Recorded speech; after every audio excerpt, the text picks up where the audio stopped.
নবী সাল্লাল্লাহু আলাইহি সাল্লামের নবুয়ত্ব শুরু থেকে নিয়ে মক্কি জীবন আলোচনা করেছি, বিস্তারিত আলোচনা করেছি। মক্কি জীবনে নবী সাল্লাল্লাহু আলাইহি সাল্লাম 13 বছর কাটিয়েছেন। এই 13 বছরে কত জুলুম নির্যাতন তাকে সহ্য করতে হয়েছে, সাহাবায়ে কেরামরা কত জুলুম নির্যাতন সহ্য করেছেন। কিন্তু শত জুলুম নির্যাতন সহ্য করার পরেও নবী সাল্লাল্লাহু আলাইহি সাল্লাম কোনো মুশরিক, কোনো কাফেরের উপর একটা টুকা দিয়েছে এরকম কোনো ইতিহাস নেই। ধমকও দেন নাই, টুকাও দেন নাই, কিচ্ছু বলেন নাই। এই নবুয়তের 13 বছর, মক্কি জীবনের 13 বছর নবী সাল্লাল্লাহু আলাইহি সাল্লাম শুধু ঈমান আমল এগুলো মজবুত করেছেন। আল্লাহ রাব্বুল আলামিন সাহাবাদেরকে ঈমান আমল মজবুত করেছেন।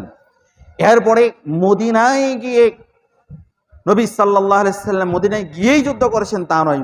মদিনায় গিয়ে সেখানে আনসার বাহিনী, মুহাজির বাহিনী একত্রিত হয়ে বিশাল সৈন্য যখন তৈরি হয়েছে, তখন আল্লাহ রাব্বুল আলামিনের নির্দেশ ক্রমে বিভিন্ন যুদ্ধে শরীক হয়েছেন, বিভিন্ন যুদ্ধ করেছেন, যুদ্ধে বিজয় অর্জন করেছেন।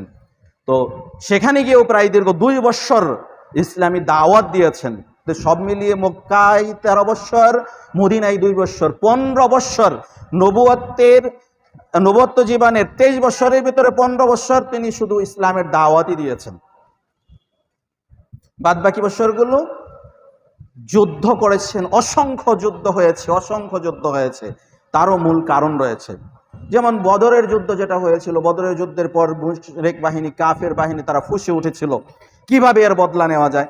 সেই বদলা নেওয়ার জন্য তারা আরেকটা বিশাল বাহিনী নিয়ে উহুদের প্রান্তরে এসে নবী সাল্লাল্লাহু আলাইহি সাল্লামকে শেষ করার জন্য বা তাদের সাথে যুদ্ধ করার জন্য, মুসলিম বাহিনী শেষ করার জন্য তারা এসেছিল।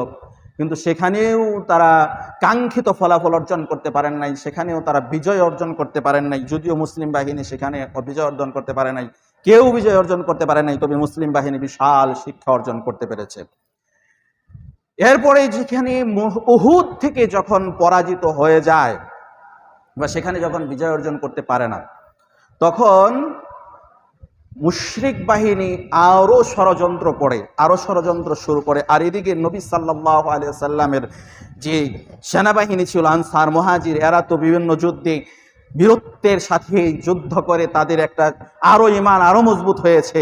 নবী সাল্লাল্লাহু আলাইহি সাল্লামকে সরাসরি বা যুদ্ধে সরাসরি ফেরেশতারা যেহেতু সাহায্য করেছেন, সেখানে তাদের ঈমান তো আরো মজবুত হওয়াটাই স্বাভাবিক। তো যেহেতু তাদের ঈমান আরো মজবুত হয়েছে, আর এদিকে কাফির মুশরিকরা নবী সাল্লাল্লাহু আলাইহি সাল্লামের বিরুদ্ধে ষড়যন্ত্র তো লেগেই আছে একের পর এক। এর মধ্যে ছোট ছোট অনেক ষড়যন্ত্র